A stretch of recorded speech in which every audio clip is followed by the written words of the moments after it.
Hello, everybody. This is Carol from Friendly Quail. Thanks for being with me today. If you're one of my subscribers, thanks for coming back. And if you aren't, you might want to consider subscribing. I would love it if you did. Then welcome. I'm working on my Purple Grungy journal. And what I've been doing is I've been sewing I'll move that out of the way, the signatures on, and I left one just if you wanted to see. It is a 5-hole pamphlet stitch, so I'm going to sew the last signature in, and then I'm going to start putting it into the book cover. I did add a little bit of lace on both the top and the bottom right here. I glued it in here rather than on the edge of the book text block itself. I just put it right on the cover. So it kind of hide under here. So anyway, I'm getting excited because I am ready to put this in, and then I'll have to finish decorating it, and then I'll be able to get to my boho one. Now, I've been kind of looking online because what I consider boho and what I'm seeing other people consider what they consider boho are two different things, kind of. So I'll talk about that a little bit. I did not poke my holes in the signature yet. Now what I like to do is get everything lined up, and I have my template for my hole poking, and I've got everything with the giant paper clip, and I'm going to just go from the side like this and poke the holes with my awl. So I go in through the hole in here and make sure I'm coming out right at the side, so I'm right on the edge of it. Now, I know some people use like book cradles and that type of thing. This works fine for me, so I'm not going to worry about it. Oh, my arm in the way. I have to put my cover back on because this thing is very pointy sharp. Then you have to remember to take out your template before you start to sew. Ask me how I know that. I'm going to move that a little bit out of the way. Yeah, I've done it. I've left it in there and sewed it in, and then I had to take it out. You don't do that too many times. Okay, I'm going to start in the middle. I'm coming through, and I'm going to... Oh, that hole could have been a little bit bigger. This is actually waxed linen that I'm using. It's probably a little bit thicker than it needs to be. I'm going to go down through this second hole. Sorry if my hair got in the way, my head. So that's my first part. Then I'm going to go back up through this one. And then through, whoops.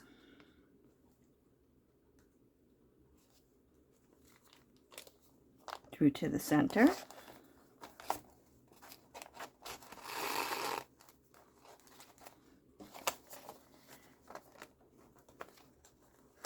And then, this is where you have to be careful because I'm going to go back through this hole, but I don't want to go through the thread. I'm very carefully going to go through next to it, hopefully, and back out the back. Now at this point I'm halfway done, so I want to make sure this is nice and snug because it could loosen up. Okay, well, I'm not quite halfway done. I have to go back through the center. Again, being very careful not to go through the thread and split it. It's not too hard to do that. Okay, now I'm halfway done. So now I'm going to go through the next one, up. We're kind of repeating that back and forth that we did. I have other videos of sewing in a pamphlet stitch, a 5-hole pamphlet stitch, so you can always go look at some other ones. Hopefully this will be good. Now I'm going to come up through the last one and through that hole here. Okay.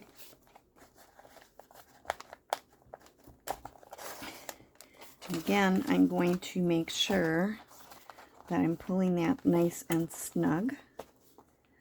And I have to go back through here, back out the back, and I just have to knot it off, and I'm done. Okay. So I'm going to go through down here, underneath here, below that middle, so that I can pull it nice and tight. And then I'm going to do a square knot right over left and under, left over right and under. I did that right. Okay, nice tight knot. All right, I removed all my scissors and hung them up on my little thing down there, and I didn't grab one. So I'm just going to cut these off. And now I'm ready for the next step. I still have all my paper clips, one on each signature. This one I'll move so it's holding the whole thing. Here's the end of the signature. That way they just don't flop around as much when you're putting it in the next step. Okay, now I'm going to go to this section right here, and I'm going to glue using, and this is getting near the end, so it's getting kind of thick. I'm going to put some glue all along all of the stitching.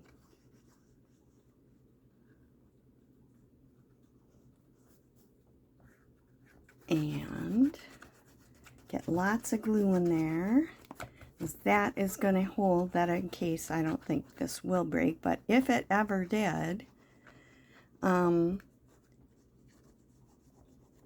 then that will hold those threads. Even if one thread broke, the book's not going to fall apart, or the whole signature won't fall apart. I'm going to put some glue down here. Okay, and I'm going to put a paper on. Now, normally I would use a paper from the book, but I didn't have the text block for this cover, so I cut a piece down, and I'm going to put that onto the back. I have to make sure I got it in the right spot, so it's kind of centered here. Whoops, I don't have it straight. So you can see. Okay, now I'm going to push that down. So I've got it right to the ends of the cardboard pretty much. This one went a little bit long. I could have had it a little bit shorter. I have my name on there, and I'm rubbing it down to cover those threads. So it now looks like this. Now I'm going to take care of these ends here. And I'm going to glue this down like this, because I don't want it sticking out. And I'm going to angle this so when I sew it into the book, that you don't see, it'll be kind of folded down like this. So I'm going to do that. Let's get that glued down here.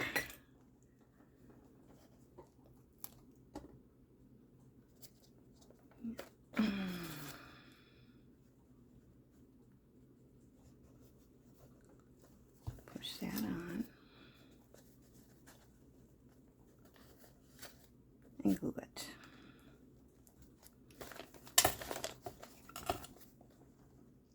This one is a little bit over. I'm going to have to make sure. It still should be okay because that's pretty thin paper. If I want to bring it up even with the edge of the cardstock spine part. Okay, so that's what that'll look like on the top and the bottom. And now I'm going to do a little clip here.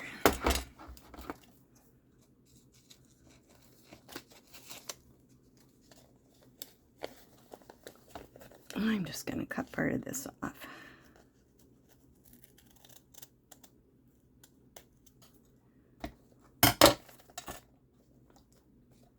So that it's angled down.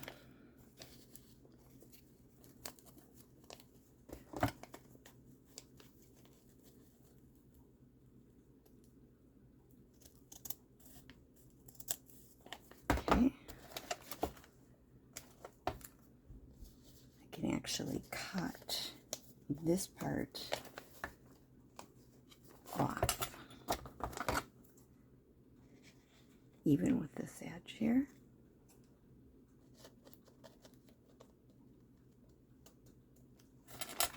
All right.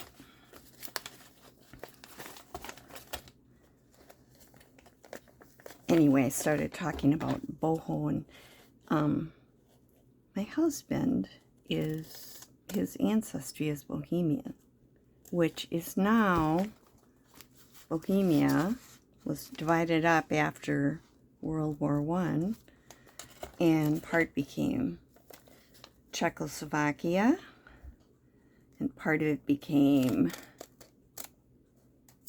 part of Poland. They kind of just took it and divided it up, and, you know, people just was like, okay, well, whatever, you know, you don't need to be done.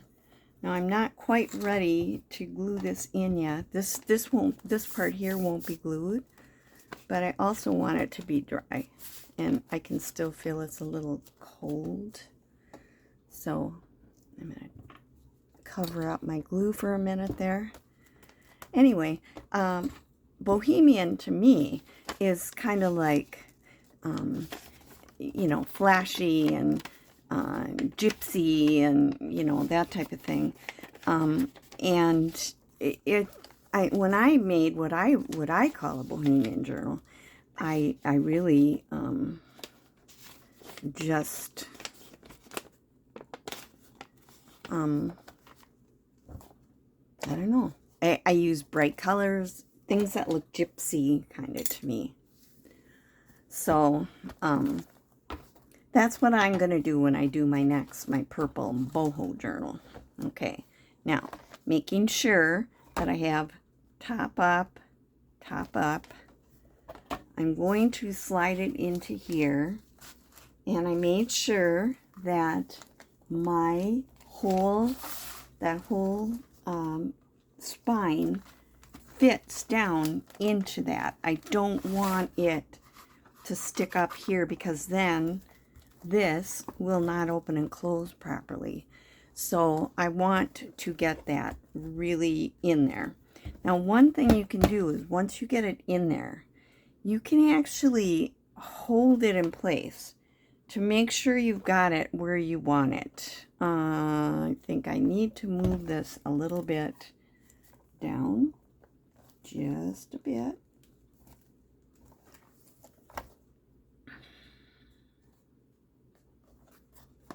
And I think that looks pretty good. One thing I saw somebody do, and I'm sorry, but I think it was somebody who's not doing videos anymore, but I'll have to look it up. She puts a paper clip in here to hold her place. Now, I've taken a paper clip and I've bent the big part out, and I put the small part in between a couple of the signatures. So the big part's on the outside. And you can do that on both sides. It kind of holds it while you're gluing to make sure that it doesn't move. And I'm just kind of going in between signatures with the smaller part. And let's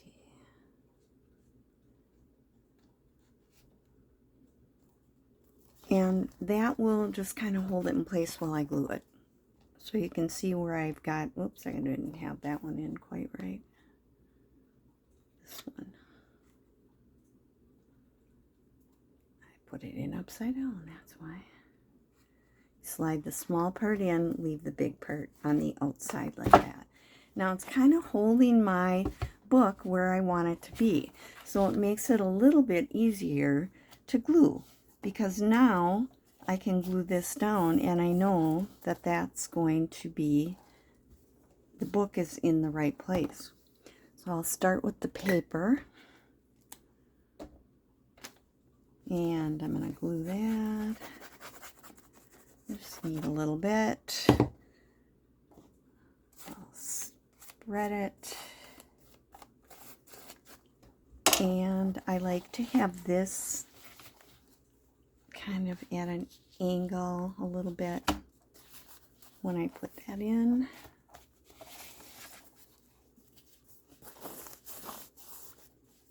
Spread it out.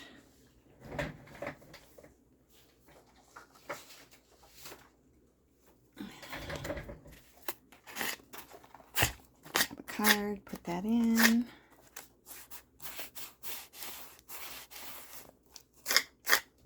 Okay, and then I'm ready to do the next part, and I'm going to put it right on here.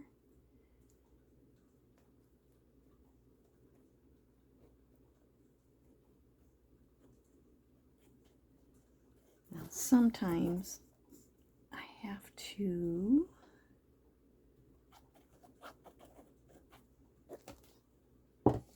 this is a piece of freezer paper.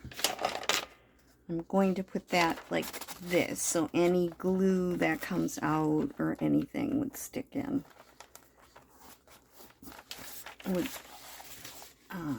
Won't get on my book. I'm going to use my bone folder and make sure I get it into that groove down there. So the spine is set in, and that's it. That part's glued in. Now I'm going to leave this sit, and I'm going to let it dry, and then I'll stitch the other, or glue the other side in. I'm going to leave those paper clips in there holding the book. I'm just going to leave this, and some people say leave it dry with this open. Some people say leave it dry with it totally up, like this. But it's, you know, it's up to you. I like to leave it up a little bit like this, actually, and balance it using like a my Mod Podge or glue, something else, you know, like a cup here like this, because I think you get a better adherence down in that crack. And I'll still leave that paper there. And so I like to leave it like just open a little bit like this and balance it up. And if you have something like a as long as the pages don't fall down, I don't have to worry about that in there. But just in case, I will leave my paper in like this. And what I'm going to do is move this out of the way, because I'm not going to glue the other half in until it dries. So this is the way I'm going to leave it set up, and at least wait an hour or so before I go to the next step. And then I got my end papers ready. I used different ones than I thought I would originally. I found one I liked better. And I've got a pocket ready to go on the inside cover. So I'll show you that another time. But at the end of this now, I'm going to move this over onto my cutting table out of the way.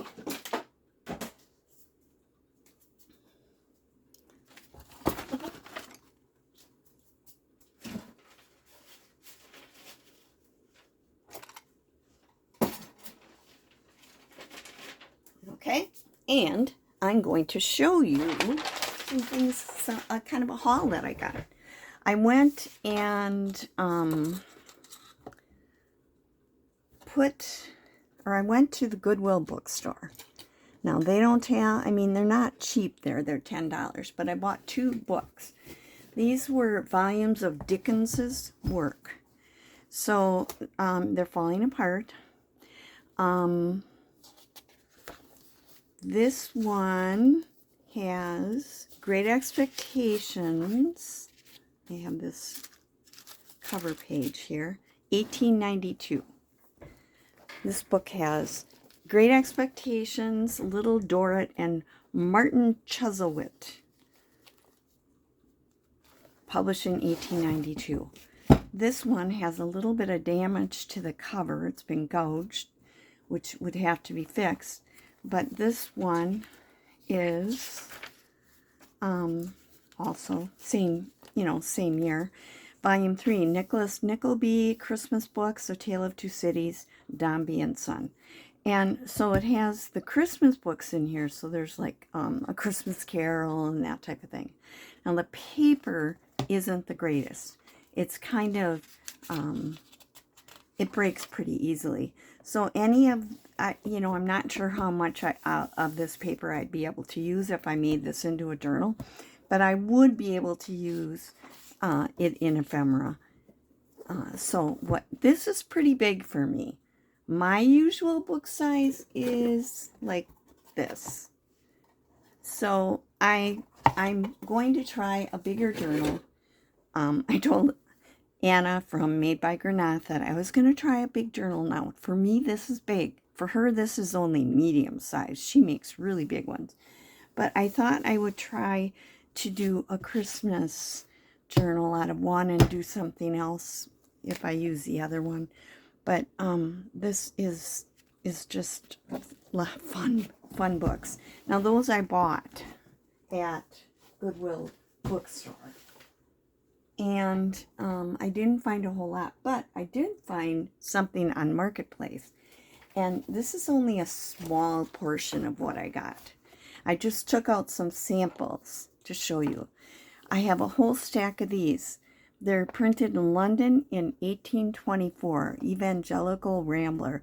They're just little pamphlets, kind of a religious type thing with a little story. And I'm not sure what I'll use them for, but that was in there. What I did is I bought a box full of old magazine things. This is from 1905, and the covers come off, but it was a magazine called Soundview. It says, devoted to the obstetrics of thought and the philosophy of existence. And it's about, they have free speech, a man's love and a maid's poem, a sex symposium part 10, a visit to the Evergreens, so some really different kinds of things in it. And they have some fun photographs. The Natural Man, it's a little kid outside. So some fun things like that. I have a few of those. I have a number of these Cornhill booklets, which were a little magazine. This one's from 1914. And they have some advertisements in them, and then just some poems and writings, that you could, this is just a page that was in there. Just, fun things that you could use in ephemera. I got a number of these. This is Kansas Intercollegiate, November 1, 1895, the Lotus, 5 cents was the price. And so this was a college poetry and story publishing thing that they had. And pictures and that type of thing. Letters. It's a story, but it's like letters in the story. So that was really fun. This one's called Sunlight Almanac for 1896. A home treasury of information for the use of all members of a whole household, including calendar matter, trade, Army and Navy, sport, biography, literature, the management of a household, the fashions, recreation, garden management, poultries, etc. And it was, it has tons of stuff in here that could be used for ephemera too. Some very interesting things. I was looking at this one.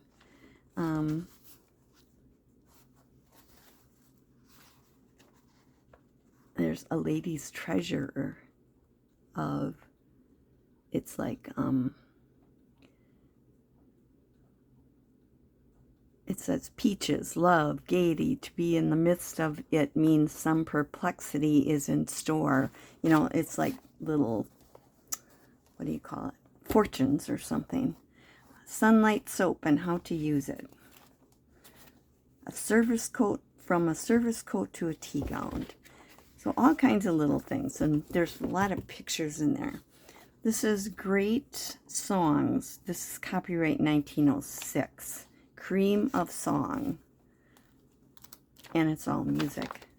And look how nice and crispy brown, yummy brown that is. This will be fun to use in on collaging, and oh, I could use it on tons of stuff. But it's really cool. This one here, here and there with a number one, the famous tramp who traveled 50,000 miles for $7.51. It's 25 cents. Just I saw this book for 20 bucks. On eBay. So I got this. I got more to show you. It's, a couple playbooks that were, if you know, new plays, 1912.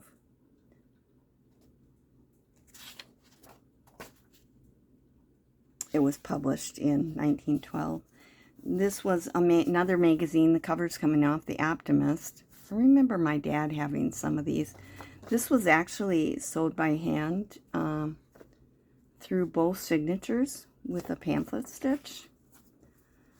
And this also has stories and poems and things. And it's very obvious that some of these were never read because the pages have not been cut. They're just together. Now, the gal I bought it from, her grandmother had been an antique dealer. And she got these when an old bookstore was closing. And they had been in their basement. And I think a few of them might have gotten wet. Like, for example, this one looks like it might have been wet at one time. This is a manual for the communicants of the 11th Presbyterian Church from 1843. And what it is all of the people who belong to the church. They talk about baptism for infants, baptism for adults, and at the end they have all the list of the people who are in their parish, and during the year who moved out, who died, you know, whatever. And they've got it grouped by family. So at the beginning of the year, or original members, they had 89, then since added 176, and then dismissed to other churches 44, removed by death 10. So they have, their present number was 211. Oh, here's another one of those Lotus, another Soundview. This one's called Fad. It's from 1896. and published every week. And again, not all the pages are cut. And it was all stories and that. So you'd buy a magazine and to read. And I'm not sure what FAD stood for. Fad. This one was pulled up like this at one point from 1896, Saturday, May 30th. But it doesn't really say what FAD stands for. There was a number of these magazines, the Cornhill booklet, another one, this is from 1901, and they have stories and poems and drawings. And this one here, they had a bunch of people who sent in their own designs that they made for their book plates, and what they would put in. So they're all like book plates. That was fun. There's another one of that. This was just in there around something, and I think it was like a book cover, but just some yummy vellum or whatever that could be used. Then there's some, which one is this? They have some really cool advertisements in here, so you could use that for ephemera. This is one of the cornhole booklets. So I just grabbed a couple of things out. I got a whole bunch more in a box. Whims, that was another magazine. Again, never read. It's not cut open. But this one is from 1896. Here's another Whims from 1896.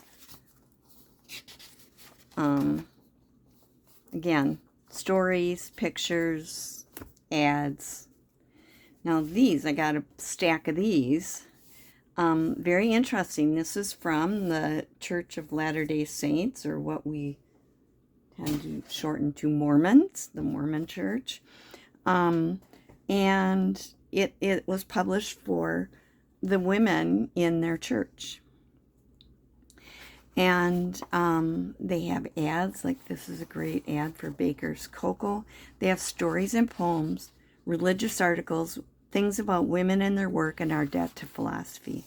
So, and they do have ads. They had sponsors, so some really fun advertisements. This is from 1910. And then they have their stories. And some are about their church. And some are, you know, a lot. I was reading some of it, and it's like, oh, how happy people are to be married, and how to serve your husband, you know, kind of stuff. Who are some of the famous women? The third commandment. You know, talks about not having sinful lips. Here's some recipes for Christmas dinner. Girls, queries. Please tell me what to do to prevent falling hair as a result of having the measles. Why do so many people say the stork brings children? And they talk about the legends. What can I do? I can't sleep. You know, that type of thing. And then they answer it. And some more advertisements at the back. I particularly love the ads. They're fun. And then I got a bunch of Masters in Arts, which was a magazine. This is from 1901. And they have,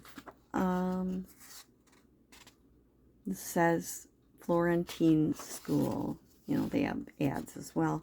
But then they have pictures of things. They're in black and white. But some of the different famous statues and things in churches. So I got a whole bunch of those, and they're all a little bit different. And then she threw this in, and these are all paper dolls. Now this one, it says a paper doll coloring book. That's not quite as old, but there's a bunch of paper dolls from magazines in here. this is the one that you then dress up in the clothes. So this is all part of this. And they have clothes for Mexico. You're supposed to color it. Oh, and here's a few more of these extra ones. Well, she just threw these in for no extra charge.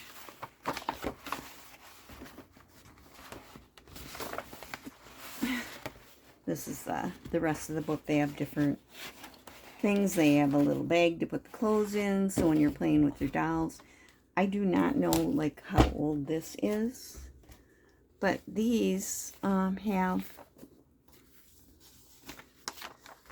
and she got 9 sheets of Dolly Dingle for $10 each at $90. That's what somebody paid for it.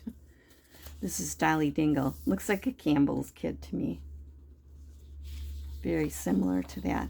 We have Betsy McCall, and she has written on the edges of, like this one says 1968. You can tell this is old. Look at what's on the back. But I don't know the age of this one. But a bunch of Betsy McCalls, 1968, 1963.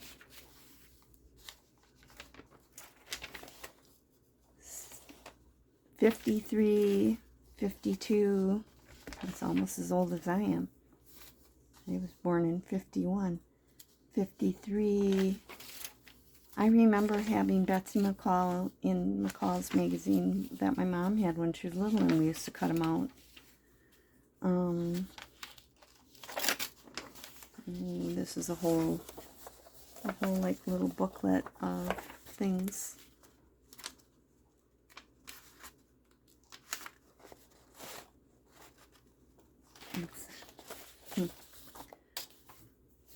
Advertising Paper Dolls of the Gay 90s, the Doll Reader from 1955, talking about some of that. Okay, anyway, here's the other Dolly Dingles. Dottie Dumpling helps mother prepare luncheon.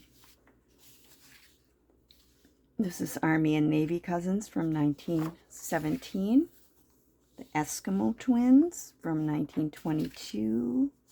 25, the Baby Peggy Paper Doll. Little Miss Columbia, 1918. The Doll That Has Come to Life. And then some furniture. Halloween Carnival of the Dolls. So here's the rest of those Dolly Dingles. I know they're in here. Because those were the most fun. And should be coming up. Here's the Letty Lane Paper Family. These are all from quite a long time ago.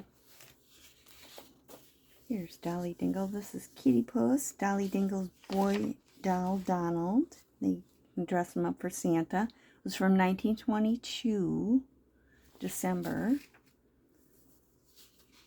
Here's a Valentine's one. Oh, maybe not Valentine's. I thought it might be Valentine's because of this, but no, March 1922. These are the ones that were 10 bucks a piece. And they're very fragile. So I'm not sure what I would use these for, but she threw them in for nothing, so I took them.